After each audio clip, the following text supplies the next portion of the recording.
Everything you want is right here. We gon' give them what they came for. We gon' take it up from last year. Shoot 'em my shot, boy, I'm long range. Me and the team on the same thing. Stayed down, never switched up. Only thing changed was the game. I'm in the zone now. Nothing can change what we on now. When I pull up, know it's going down. Foot on the gas, ain't no slowing down. Aiming for greatness, no settling. Kick down the doors, they won't let me in. Taking no else, yeah, I gotta win. Watch me kick down the doors, they won't let me in. Who running the game now? Foot on the gas, can slow down. No, my team, we holding it down. We know we running it now. Watch the game change. Watch the game change. Watch the game change. Watch the game change. Listen, I'm going to be honest with you guys. My family's home. Kids are home. It's probably going to be loud, so you may hear a bunch of stomping around upstairs. I'm in my area right now, and I am pulling double duty, obviously, working from home, but there's just so much going on right now. I just can't contain myself. I had to get up on here and vent about what we are seeing take place. First of all, in case you've been living under a rock, it has been heavily rumored that the Cleveland Cavaliers have entered advanced trade talks with the Los Angeles Clippers in regards to James Harden, which within itself, right? That's a lot to digest. That's a lot to break down. And there is a lot of news that's coming out left and right, like this piece from Wendy that was said here very, very recently. I'll get to that in just a second, but just on the surface, a couple of things that I want to say. Number one, this has obviously been the season from hell for the Cleveland Cavaliers in numerous aspects. DeAndre Hunter did not work out as I think we had all envisioned. Certainly me. I really, after that trade occurred last year, I thought that this was potentially the 3-and-D wing that this Cavaliers team had been missing for a long time.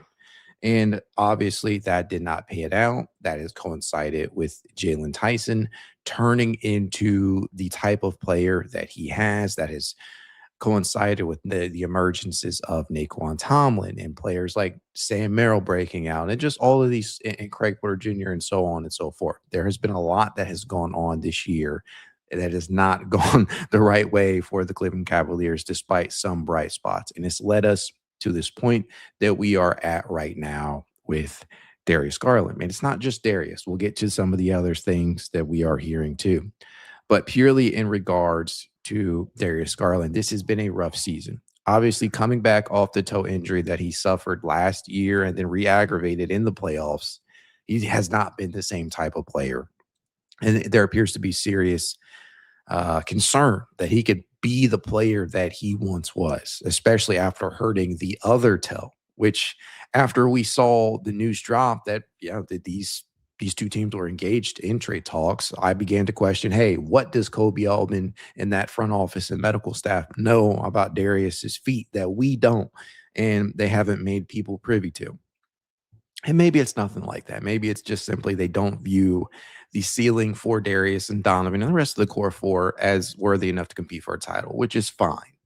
But at the end of the day, for James Harden, the return that the Cavaliers are seeking is the centerpiece is obviously James Harden. And it's not as simple as that. There's a financial aspect, a financial component to this as well.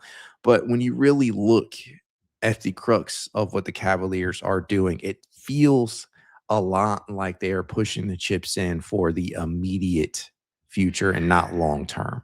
And that, to be honest with you, I get it to a degree. We're talking about Donovan Mitchell. We're talking about Donovan Mitchell being in the prime of his career and trying to take advantage of that and selling him on the idea that you are willing to do whatever it takes to get over that proverbial hump and get out of the second round, something that the Cavaliers and Donovan Mitchell himself has struggled with over the years. There are a lot of things here to consider in reference to what is being said right now, what is happening, right?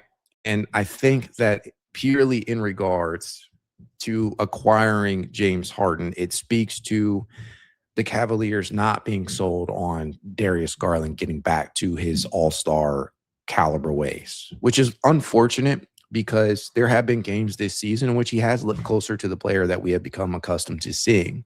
But far too often, there have also been games where he just hasn't looked like the same crafty. He's not necessarily an explosive athlete by any term, by any means, but he is quick twitch when he is healthy, and you can tell the ball moves just a little bit more crisply. The ball handling itself is a lot more fluid, but it hasn't been that way this season for Darius Garland. And I understand that there's just so much. There's so much to break down here. And on the James Harden side of it, listen, I'm not going to mince words here. James Harden is an exceptionally skilled offensive talent. He is a Hall of Fame caliber player. He will be a first ballot Hall of Famer. He is still doing great things this season, at least during, obviously, this is the regular season. He's putting up 25.4 points, 4.8 boards, and he's doling out 8.1 assists.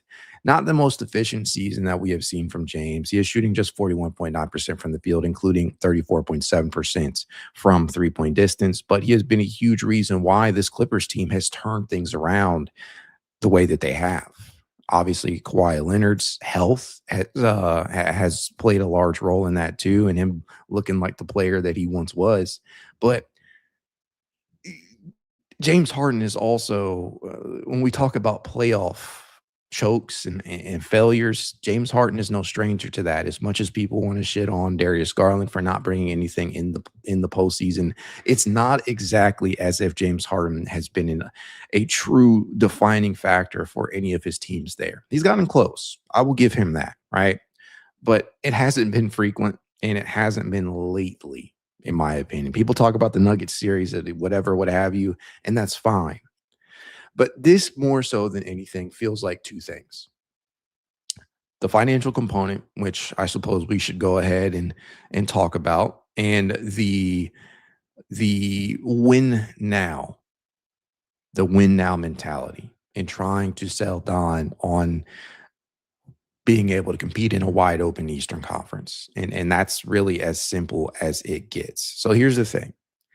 James Harden is due to make well over $120 million, I think, over the next 3 seasons or so. And James Harden, here's the thing. This man essentially, it seems like him and his camp wanted to get out of LA because he wanted to sign a longer term extension. I think he wanted an additional 2-year, $80 million extension from the Clippers, but they did not want to give that to him, which is probably when Harden decided that they were going to go ahead and try and push for a split, Harden in his camp. And the official reporting suggests that they've been working together on this for a good time now. And they're pushing for an end to this relationship by Thursday's deadline. It's not set in stone. Maybe this plays out into the offseason, but they're pushing. They are pushing for it. According to Shams, which was reported 11 hours ago, listen, we all couldn't sleep last night. I'm running off of very little sleep. The official tweet from Shams suggests the Los Angeles Clippers and 11-time All-Star James Harden are working through whether the sides can find a deal by Thursday's NBA trade deadline. Sources tell ESPN both sides are aligned in conversations together and with interested teams. And we know by now that one of those interested teams is the Cleveland Cavaliers, another team that has been mentioned. Well, honestly, there are a few different teams that have been mentioned alongside Cleveland, but Cleveland is the driving force here. They appear to be ahead of the proverbial pack in terms of who James Harden's next team might be. It's very, very difficult to discern how this is going to play out, but I think that there is a real shot, a real chance here that they are going to move on from Darius Garland. I think that Darius Garland, even if for some reason this trade does not go through, these rumors, these things that have been leaked and put out, and it's not a coincidence that the Cavaliers are getting ready to play LA. Call it timing, whatever you want. This is strategic in my opinion, but I don't think even if he is traded, he'll be back. And listen, let's just be honest. I'm a Darius Garland fan. Yeah, there's a general bias there. I can admit that. But what I can also say is that I think we all entered this season understanding that Darius, one, was on thin ice from a future standpoint in Cleveland, and two, that he's probably on borrowed time. Does that mean that they should move him for James Harden? Personally, I don't love it. I think that the packages that you could get in return, although it's people, let's just be honest, Darius's value is quite low right now, and that may be a huge reason why they feel like they need to push for this type of move because it's been reported that the Cavaliers themselves are interested. But I think that the returns that you could be seeking if you were to make Darius truly available, if you are truly intent on moving this guy, I think you can do better than James Harden, 36 years old. And again, I don't want this to come off as disrespectful to James Harden because, again, this is a first ballot Hall of Famer that we are talking about. This is a player that is highly skilled. This is a player that, if we're being objective, is a superior talent to Darius Garland. But is it worth mortgaging the long-term outlook here in terms of returns for the short term in James Harden? I just don't understand why you would target a player, number one, that is as old as Harden, and then two, that may, from a stylistically standpoint, doesn't necessarily scream like a great fit beside Donovan Mitchell. These are two very, very ball dominant guards. Yes, James Harden and Donovan Mitchell are capable of playing off ball, but it's not exactly like either one excels at that. I've had so many people in the chats, on social media, telling me that, just imagine what lineups of James Harden and Donovan Mitchell could do in terms of opening up lanes for everybody and just generating open looks. And while it's not crazy to assume that James Harden could get Jarrett Allen, that's another component we're going to talk about here in a minute, and Evan Mobley, great looks. He's an exceptional playmaker. It's not crazy to think that, but it's a very heliocentric guard.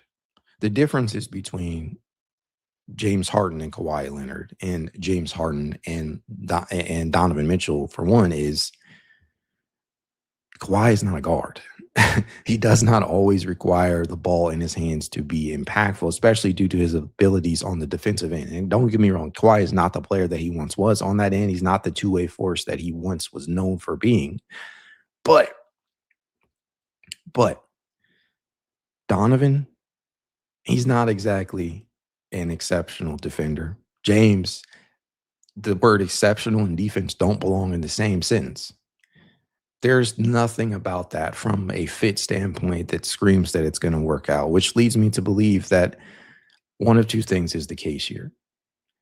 One, you're acquiring James Harden potentially to set up a larger move, which, yes, obviously Giannis is the big fish in the pond, right? He's the name that everybody can't stop talking about. And to be honest, I understand it, because if you're able to swing a deal for James Harden and somehow convince Milwaukee, and it's probably not going to take a lot of convincing, if the Cavaliers decided that they were ready to punt on the potential of Evan Mobley for a Giannis, and you pair him alongside in his prime Donovan Mitchell and a still very good James Harden, you can make a case that that is a title contending starting five, assuming you are able to keep Jalen Tyson and another piece here. But it's truly hard to know what Milwaukee would want in return. We see what's being reported here. We understand what the asking price might be,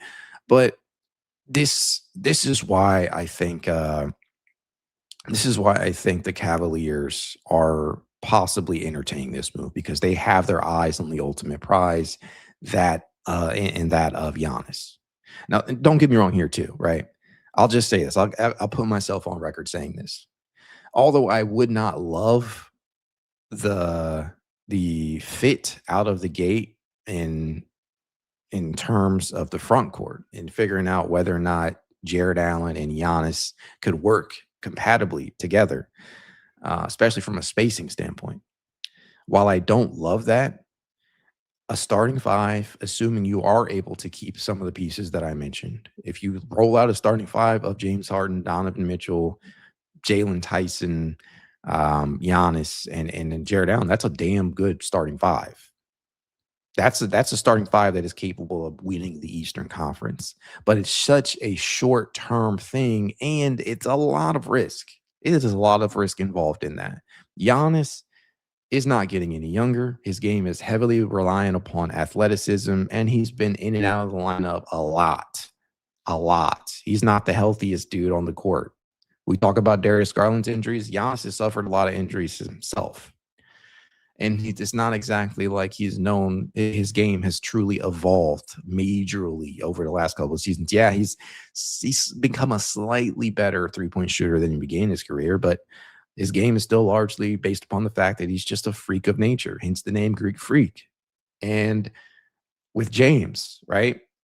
Obviously, that's a short window. He's 36 years old.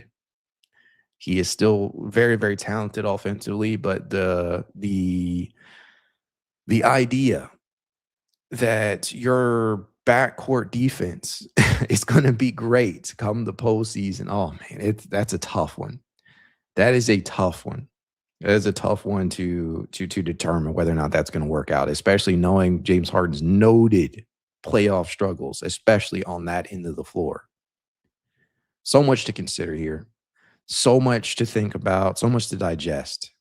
And I want to believe that the Cavaliers are doing everything they can to hold on to Donovan Mitchell and put a title contending team around him. And if this is the route that they take, I'll live with that, obviously. Cavaliers fan through and through.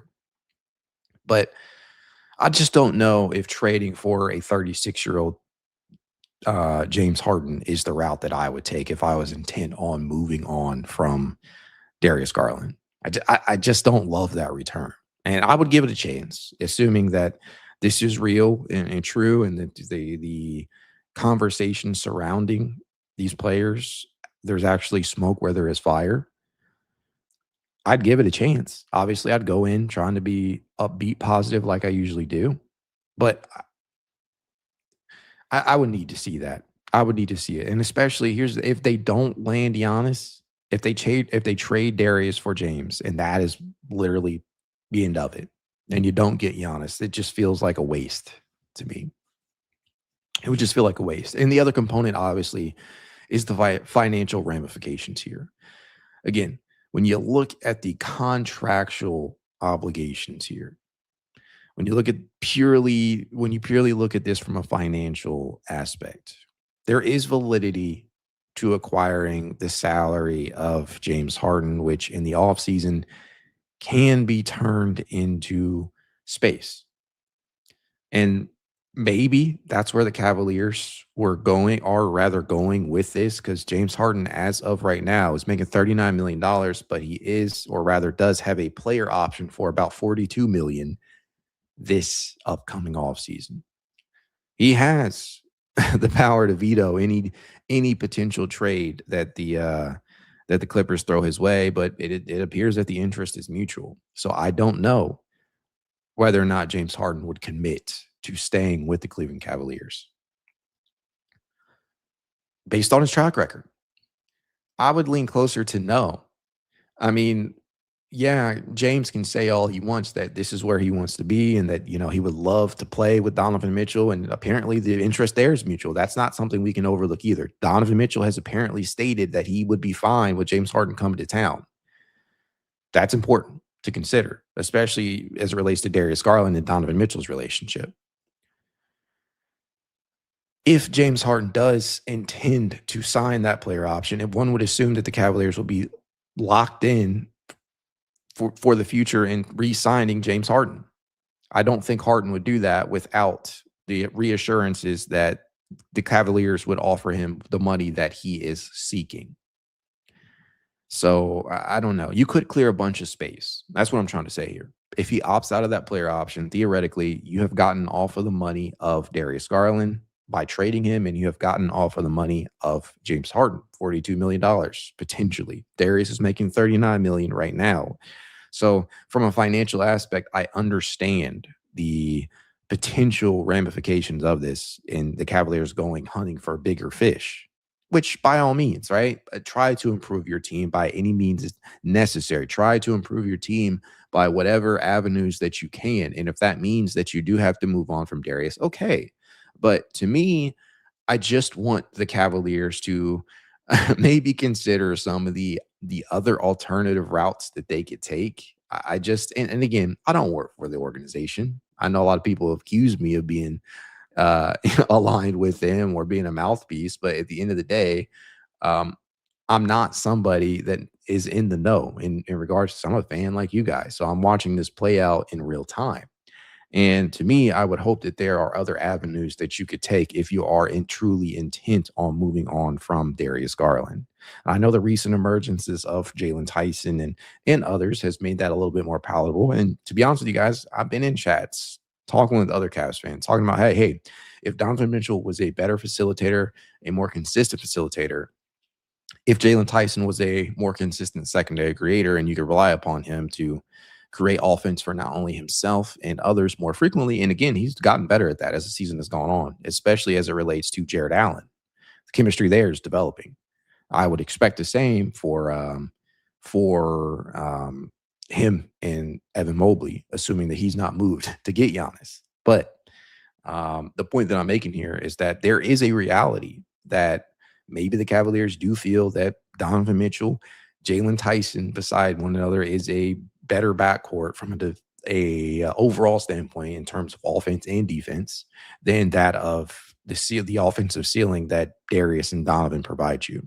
And am I saying to you that I don't think that I believe that's the case? Not necessarily, but I can see the line of thought there because I do see how high level that Tyson has made that starting five beside Donovan. But it's more so an indictment on Donovan's ability to facilitate consistently full time. I don't love that. We just saw how bad that can look, especially against Phoenix the other day.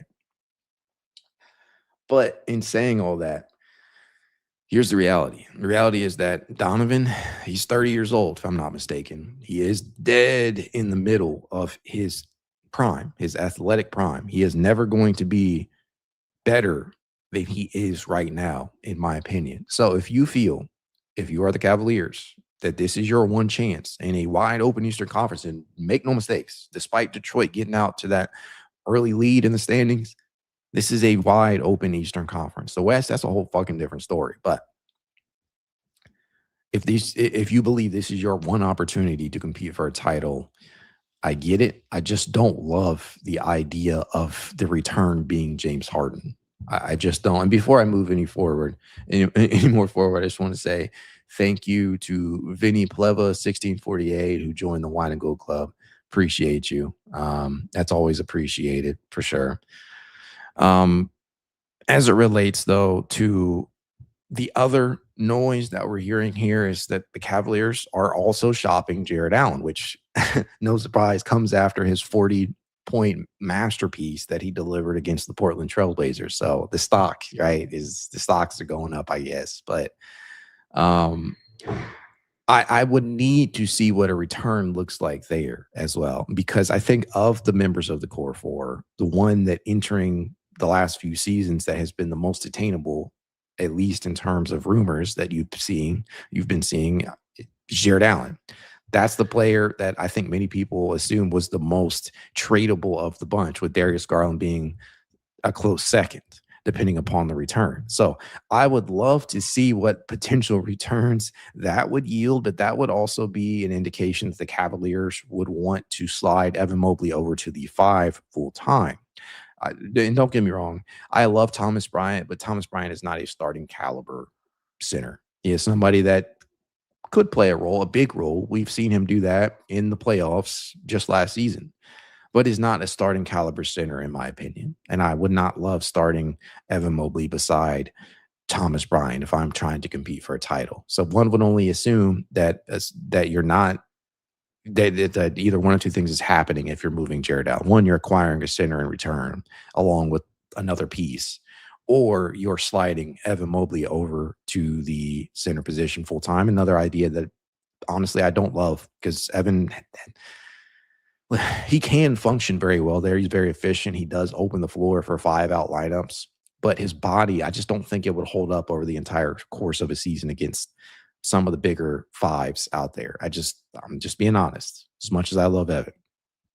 So I would assume that would be the plan there if you're going to move Jarrett Allen, and then acquiring somebody to get into that front court depth, right? Because you just moved on from DeAndre Hunter, and you're truly now reliant upon Dean Wade more than ever. You're reliant on Daquan Tomlin to continue providing good coverage there, and he's not even been converted yet. And as of right now, Jarrett Allen and Thomas Bryant, and Larry Nance, right? I mean, that's a whole nother conversation, but you guys understand what I'm saying. You understand what I'm saying. So if you move Jarrett Allen, okay. If you move Darius Garland, okay. It's the returns that I question. I'm not in love with James Harden being the return, but I do understand it, especially if Donovan Mitchell has given you his blessing. I just don't love the potential fit. There's two very, very heliocentric players. And Donovan, not as much, but these are not guys who have been known to be exceptional off the ball either. So I do think that there is a bit of a fit concern that you haven't necessarily seen beside Darius and Donovan. And they had to fight through that when they begun in 2022, 23 as well, much like other star guard duos do. There's essentially a break-in period where you got to try and find out how to fit and coexist together, because both of you are exceptionally high in usage. I mean, in case you guys were wondering, Donovan Mitchell this season he has a usage rate of 33.4%. Guys, that is in the 100th percentile among combo guards. 33.4%. In terms of players ahead of him, guess what? There are none. He leads that specific subset of players in usage. When you're talking about players like Anthony Edwards and Devin Booker being below him in that area, you got some things to figure out. James Harden on the other end. James Harden right now has a usage rate even higher at 34.9%, which is in the 93rd percentile among point guards. Somebody's going to have to play off ball.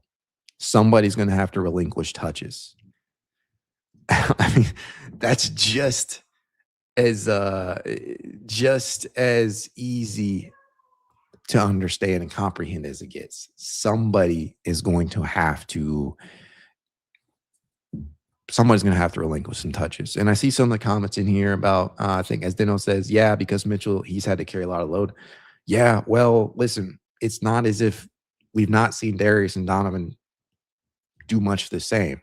I mean, you could say the same about James Harden, but he has Kawhi Leonard as well, who's also another high on ball player. But the reality is this: since Donovan Mitchell has arrived in Cleveland, he has not seen a usage rate below 32%. Do the math.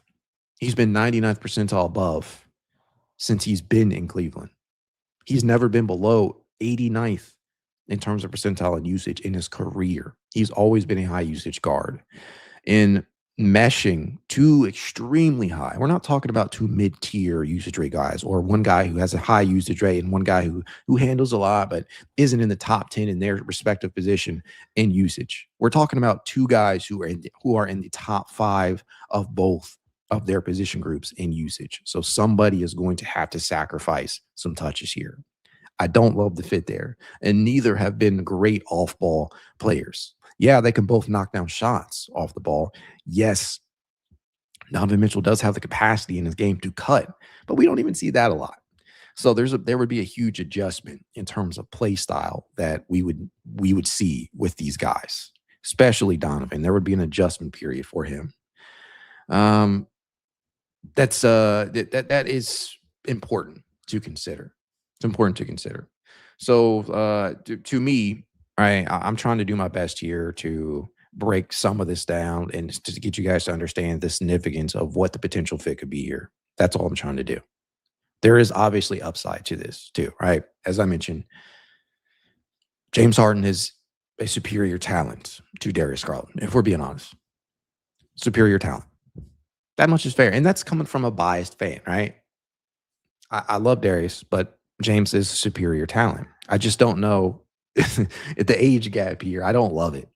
It's all about the short term, I suppose. I see a number of people in here asking me about what Wendy has said. And quite honestly, I think that so much is being said right now, it's hard to follow, especially as I'm in here with you guys right now. So if you want to drop that in the chat so I can check it out, I would love to see it. I'm searching it on my end, but it's not exactly easy to see. And I think ESPN Cleveland says the Cavs have talked about the Bucks, have talked to the Bucks about Giannis. The Cavs have talked to the Mavs about Anthony Davis. Okay, that's where I draw the line. Anthony Davis. Get the fuck out of here. Listen, Glass Man, we are talking about the injuries that Darius Garland has. We're wanting to go the Anthony Davis route. What are we doing here? I think he also says the reason it got public is because it's close. While I do think there's momentum, I do not think it's absolutely a done deal. I guess that's something to take away from. And that they also say the key here is that the Cavs are moving away from believing in the core four. And I think the genesis of this is because they're worried that Donovan is not going to re-sign this summer. These are all valid points. And contrary to popular belief,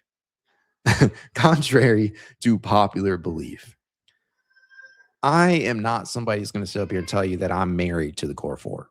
People accuse me of that all the time. People accuse me of overhyping each one of these guys.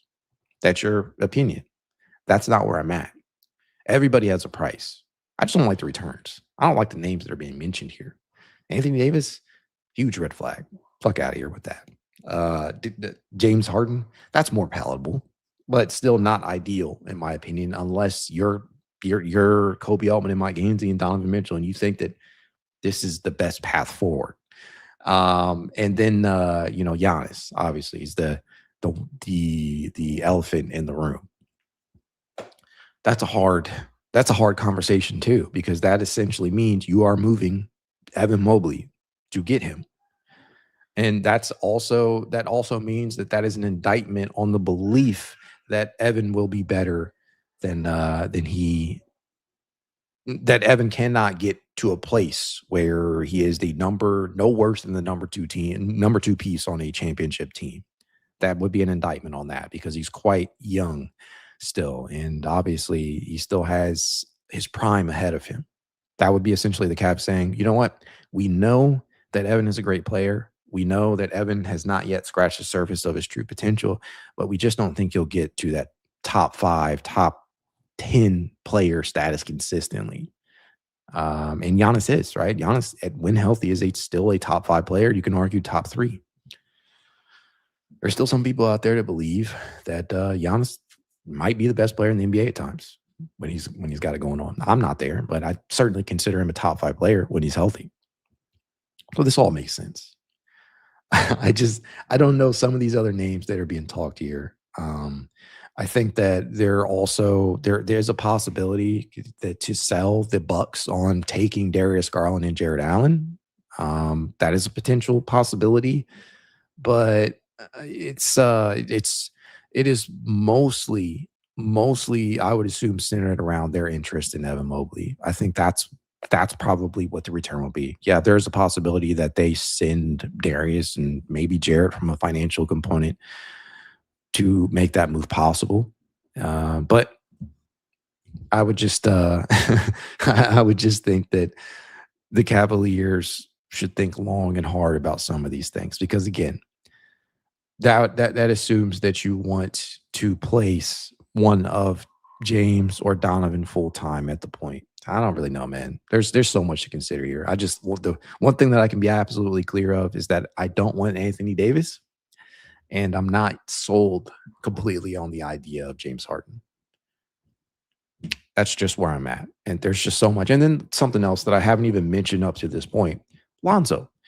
I think Lonzo was already a foregone conclusion, especially since the Cavaliers need to open up a roster spot, especially for Naquan Tomlin. And there's rumors now that the Washington Wizards deal that fell through and that he is being shopped to the Charlotte Hornets. One can only assume that is because of the connection there between the Ball brothers, which that's fine, right? I'm all for that type of stuff. I mean, Giannis has brought Thanasis along the ride for a long time. So I get it. Like familial bonds, and nepotism has existed in the NBA for a long time. So I understand why they would want to put him and just do it's good business, right? If you can find a way to get the Ball brothers together, I'm sure that one, from a business standpoint, that's just good business. And two, from a personal standpoint, that's good. That's good. Somebody says in the chat, Mac, look at what Haynes wrote. Okay, hold on 1 second. So much, man. So much to consider here. I'm going to need some of y'all at points. Start linking these in here because I'm doing this live with you guys. I don't have the information available to me right away because I got to search it. So do me a favor, if you could, when you see some of these things pop up, link them in the chat so I can check them out immediately. Chris Haynes just said, Los Angeles Clippers and Cleveland Cavaliers have ramped up conversations on James Harden. Darius Garland, package with both sides, motivated to executing a deal relatively soon, league sources tell me. So what it sounds like to me is that this bad boy is maybe already done or 75% done. And what I have to say to that is, one, obviously we need confirmation. Two, if this is the last that we see of Darius Garland in Cleveland, sucks that it ended the way it is. And if this is the last that we have seen of James Harden in LA, it's kind of crazy to me because they have won a lot of games recently and they have turned this season around. So it boils down to the money to me. He wanted the extra 2 years, $80 million. He didn't get it. He didn't like that. Time to move on. That's what he said. That's what his camp has indicated. Got to watch it play out and hope for bigger things. And I would hope that the plan here, if you are moving on from Darius Garland, and I'm sorry if you guys hear all that upstairs, it's my daughter, but I would hope that the plan here is something bigger, whether that be Giannis to follow this move, or if it is in the offseason and you're hoping that James is going to decline the player option and you're going to go for another big fish to put beside Donovan Mitchell and company. Hard to say without knowing, and this is why I wanted to come up in here and talk about what we're seeing. But as of right now, we're all kind of waiting. We're all kind of in a holding pattern to see what's actually going to happen here. And let me reiterate this one more time for maybe the people who have not been in here and just joining.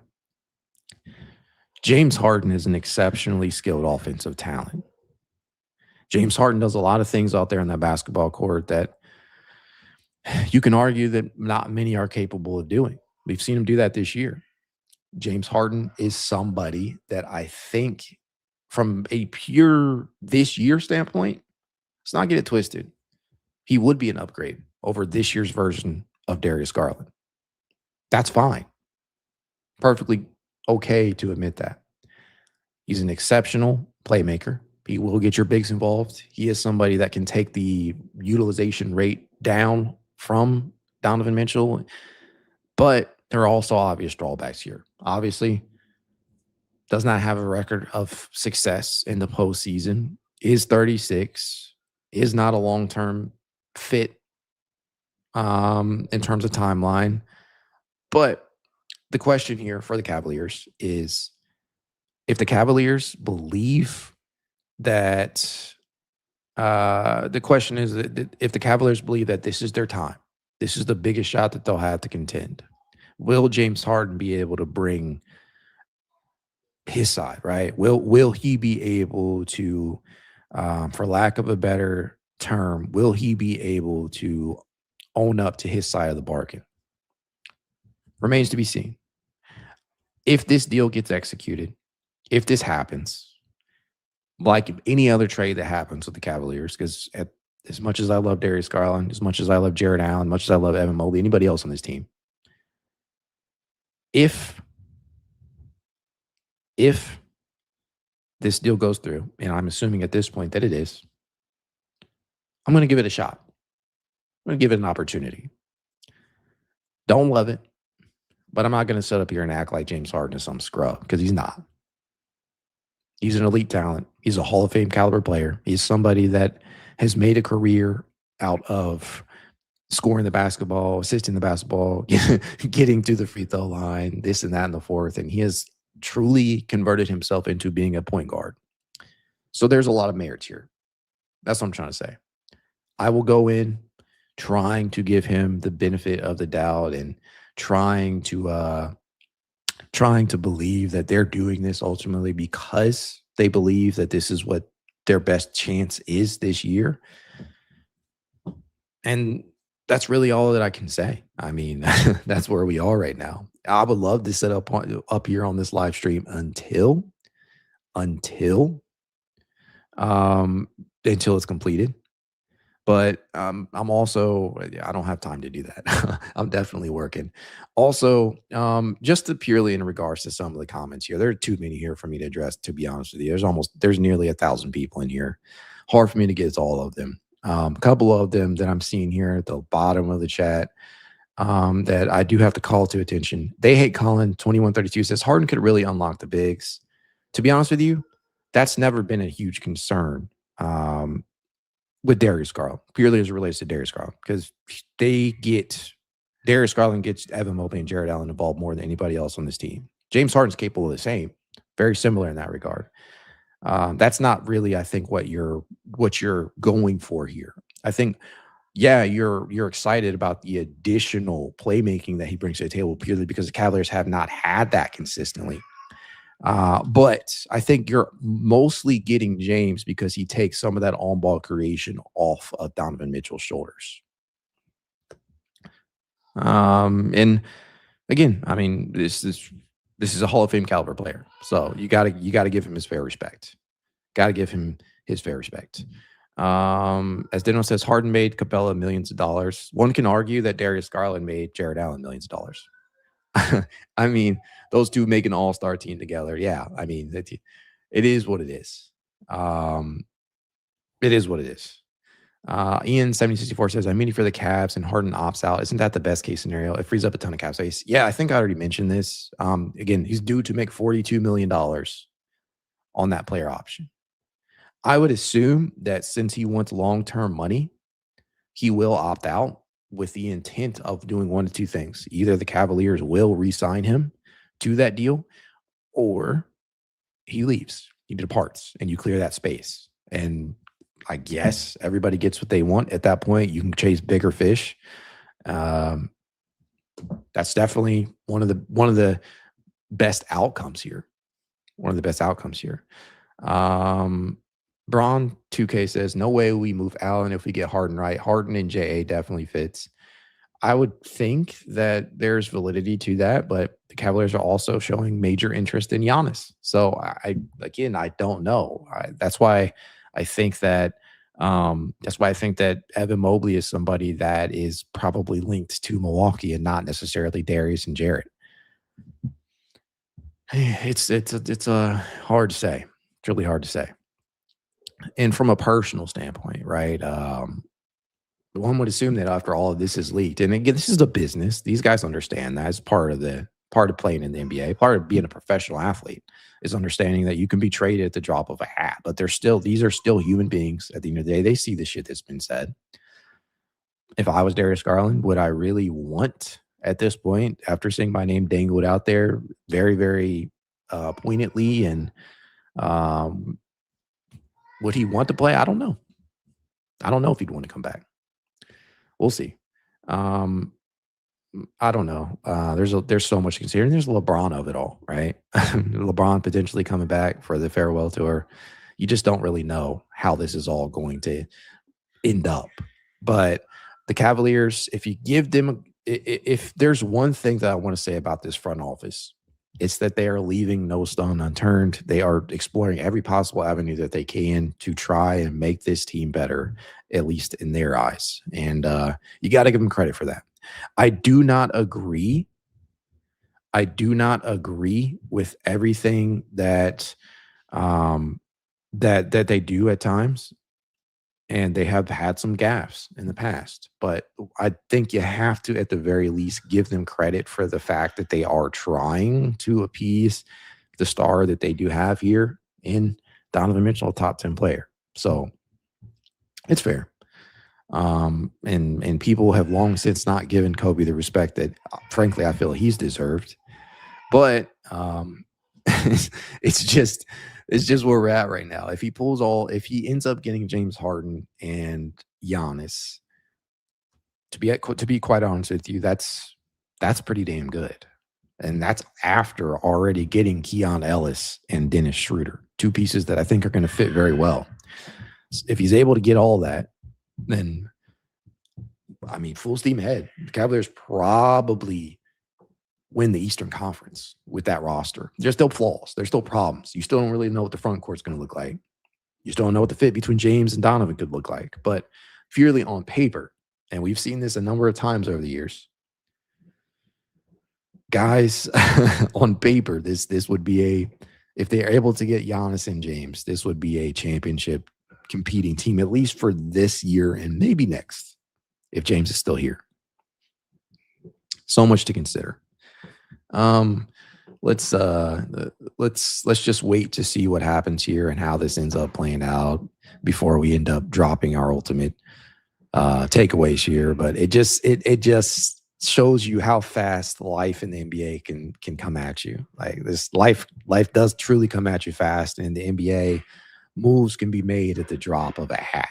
It's crazy to see how quickly these things can come together, especially when the Cavaliers have been playing better basketball as of late. It's absolutely crazy.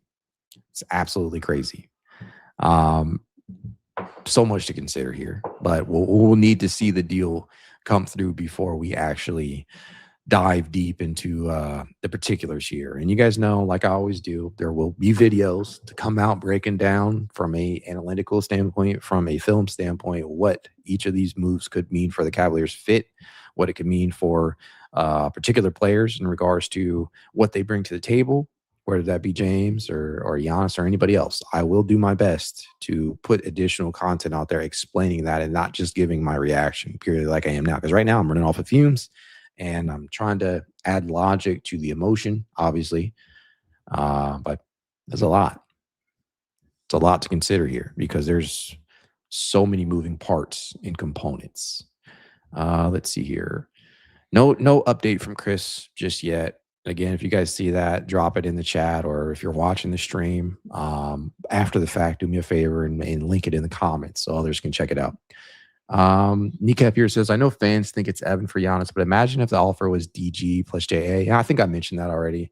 Imagine Mobley and Giannis together for a moment. To be quite honest, I don't think that's happening.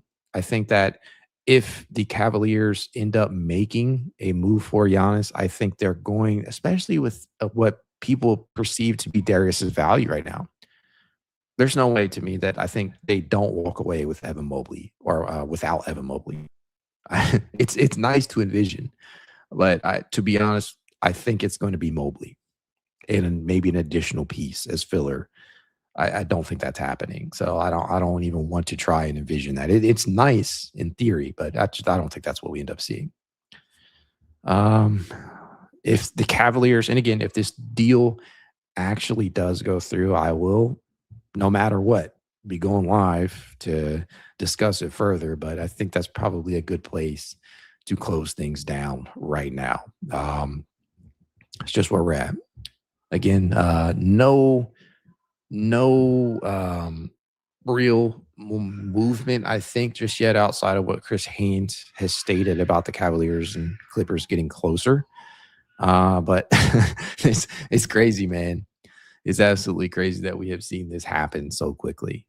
Refreshing constantly to see what ends up being the case here. At worst, I think they walk away today with a move being made.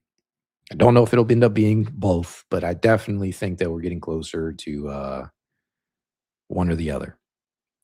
So it's very, very possible. And again, just a quick recap here. Financial components. James Harden does have a $42 million player option. He can decline that, opening up a lot of space for the Cavaliers if Darius Garland is moved. From a Donovan Mitchell standpoint, apparently the Cavaliers are extremely concerned and worried that he won't re-sign with them. So I understand doing this if you have his blessing.